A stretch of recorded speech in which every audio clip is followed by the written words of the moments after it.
Hello दोस्तों, एक बार फिर से आप सभी का स्वागत है हमारे चैनल प्रेप फॉर एग्ज़ाम में। आज हम बात करेंगे 26 अप्रैल की सभी इंपॉर्टेंट करंट अफेयर्स की। तो दोस्तों सेशन को लास्ट तक जरूर देखिएगा, बहुत ही इंपॉर्टेंट क्वेश्चन है। तो आइए देखते हैं। पहला क्वेश्चन, 2024 के तीरंदाजी विश्व कप का आधिकारिक नाम क्या है?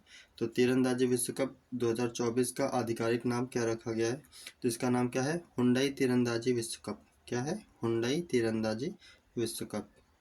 ठीक है, डिटेल में बात करें तो तीरंदाजी विश्व कप 2024 जिसे प्रायोजन कारणों से हुंडई तीरंदाजी विश्व कप के रूप में भी जाना जाता है।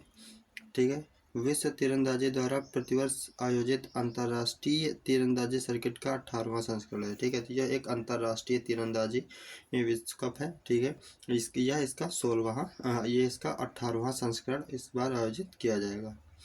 ठीक है, 2024 विश्व कप में 4 प्रतिस्पर्धाएं होंगी जो कि 23 अप्रैल से 20 अक्टूबर तक। ठीक है, 23 अप्रैल से 20 अक्टूबर तक इसका आयोजन किया जाएगा।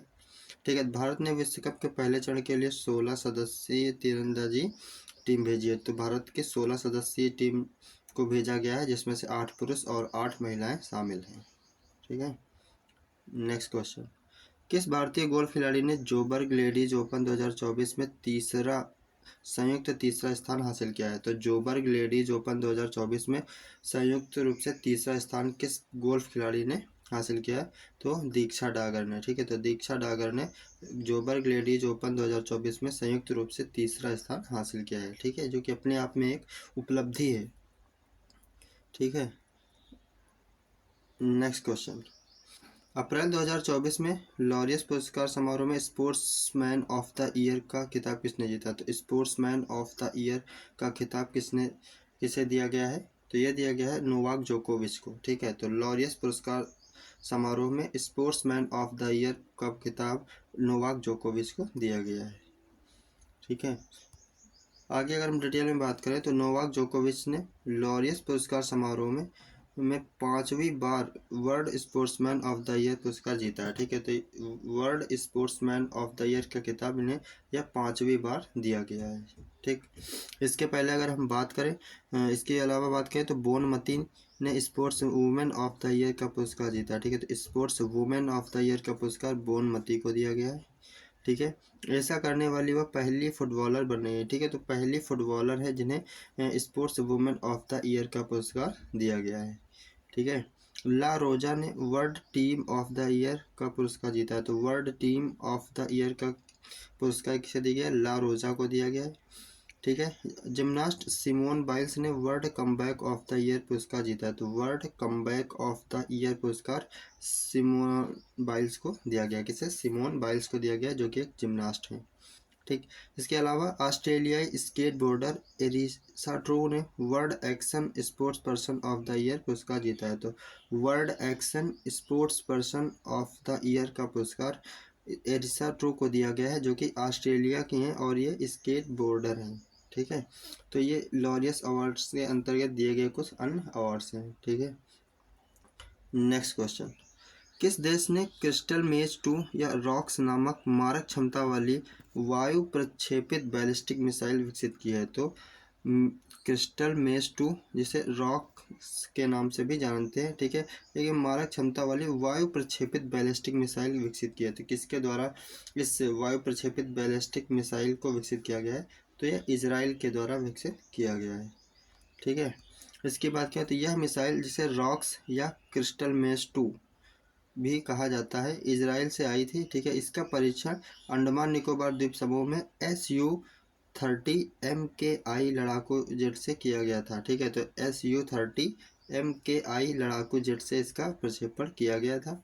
ठीक है, CM-2 एक विस्तारित स्टैंड ऑफ रेंज वाली हवा से सतह में मार करने वाली मिसाइल है। ठीक है, तो ये हवा से सतह में मार करने वाली मिसाइल है जिसे GPS निषेधित वातावरण में स्थित स्थानांतरित लक्ष्यों पर हमला करने के डिजाइन किया गया है। ठीक है, तो ये हवा से सतह में मार करने वाली एक मिसाइल है। ठीक है, इतना ध्यान रखना है।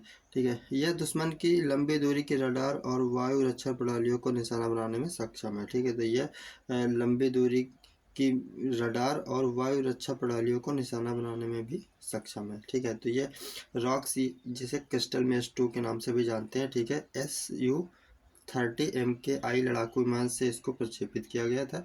ठीक है, और हवा से सतह में मार करने वाली ये एक मिसाइल है। ठीक है, इतना ध्यान रखना।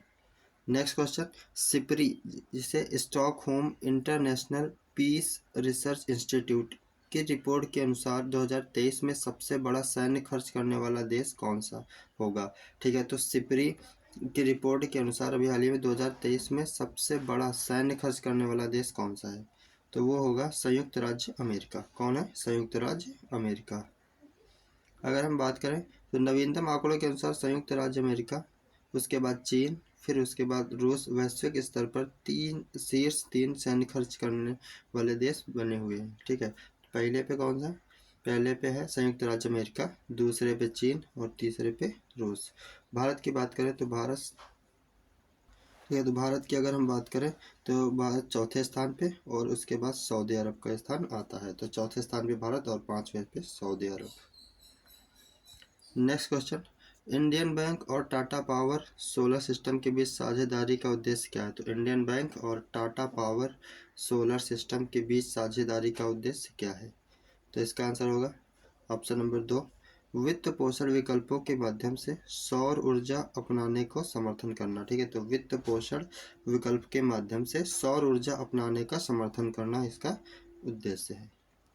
ठीक है, अगर हम डिटेल में बात करें तो इंडियन बैंक ने प्रधानमंत्री सूर्य घर विद्युत मुफ्त बिजली योजना, ठीक है, तो प्रधानमंत्री सूर्य घर मुफ्त बिजली योजना के तहत सौर ऊर्जा अपनाने के में सहायता के लिए टाटा पावर सोलर सिस्टम के साथ साझेदारी की है। ठीक है, तो टाटा पावर सोलर सिस्टम के साथ साझेदारी की है, किस लिए? प्रधानमंत्री सूर्य घर मुफ्त बिजली योजना के तहत सौर ऊर्जा अपनाने में सहायता के लिए।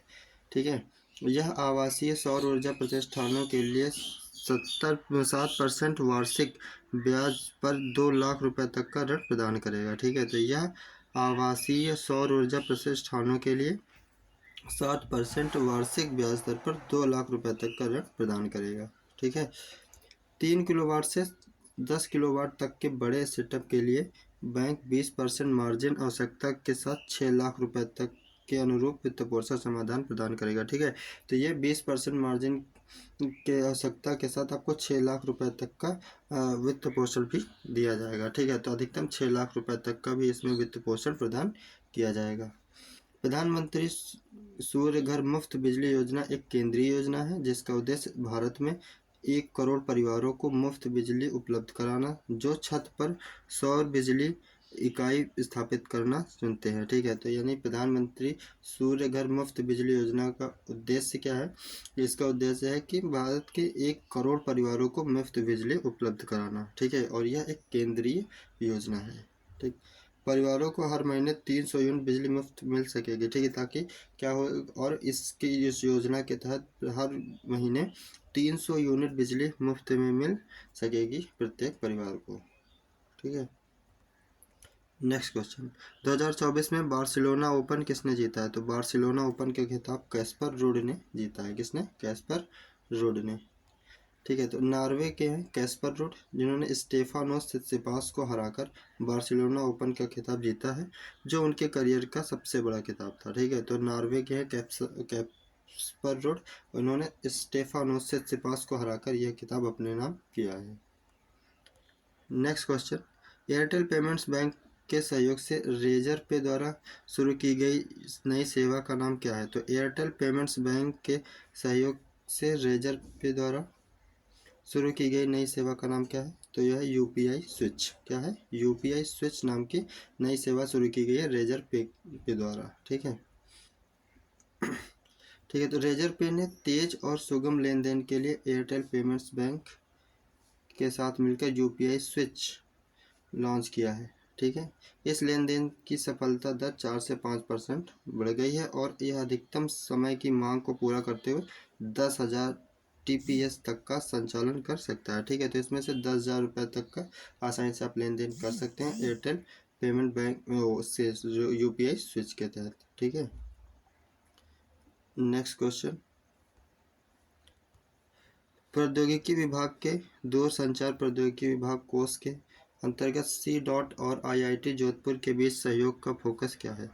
तो इसका है दोष का पता लगाने और नेटवर्क प्रबंधन के लिए एआई फ्रेमवर्क को लागू करना। ठीक है, तो प्रौद्योगिकी विभाग के दूरसंचार प्रौद्योगिकी विकास कोष के अंतर्गत सी.डॉट और आईआईटी जोधपुर के बीच एक समझौता किया गया, जिसका फोकस क्या है, तो ये है दोष का पता लगाने और नेटवर्क प्रबंधन के लिए एआई फ्रेमवर्क को लागू करना इसका उद्देश्य है। ठीक है, तो सी.डॉट और आईआईटी जोधपुर ने प्रौद्योगिकी विभाग के दूरसंचार प्रौद्योगिकी विकास कोष के तहत एआई का उपयोग करके 5G और उससे आगे के नेटवर्क में स्वचालित सेवा प्रबंधन के लिए सहयोग किया गया है। ठीक है, तो एआई का उपयोग करके 5G और उससे आगे के नेटवर्क में स्वचालित सेवा प्रबंधन के लिए सहयोग किया। ठीक है, इस पहल का उद्देश्य दोष का पता लगाने, नैदानिक तकनीकों और अनुपालन में वास्तविक समय नेटवर्क प्रबंधन के लिए एआई फ्रेमवर्क विकसित करना है। ठीक है, नेक्स्ट क्वेश्चन, सुधीर कक्कड़ को आमतौर पर किस उपाधि से जाना जाता है? तो सुधीर कक्कड़ को ये भारतीय मनोविश्लेषक के जनक, ठीक है, तो इन्हें भारतीय मनोविश्लेषक के जनक के रूप में जाना जाता है सुधीर कक्कड़ को, जिनका भी हाल ही में निधन हो गया है। ठीक है, अगर हम इनकी बात करें, सुधीर कक्कड़ ने 20 से अधिक गैर काल्पनिक और काल्पनिक कृतियां लिखी हैं, जिनमें इन्होंने आधुनिक वैश्वीकरण के प्रतिवाद के रूप में कामुकता, रहस्यवाद और धर्म जैसे विषयों पर प्रकाश डाला है। ठीक, अपने पूरे करियर के दौरान उन्होंने मनोविश्लेषक की बारीकियों का गहन अध्ययन किया, स्वयं को इस क्षेत्र में एक प्रमुख व्यक्ति के रूप में स्थापित किया तथा भारतीय मनोविश्लेषक के जनक की उपाधि अर्जित की। तो भारतीय मनोविश्लेषक के जनक के रूप में सुधीर कक्कड़ को जाना जाता है। ठीक है, अभी इनका हाल ही में निधन हो गया है। ठीक है, तो दोस्तों ये थे हमारे 26 अप्रैल के सभी इंपॉर्टेंट करंट अफेयर्स। सेशन पसंद आया हो तो लाइक करिएगा और चैनल को सब्सक्राइब जरूर करिएगा। धन्यवाद।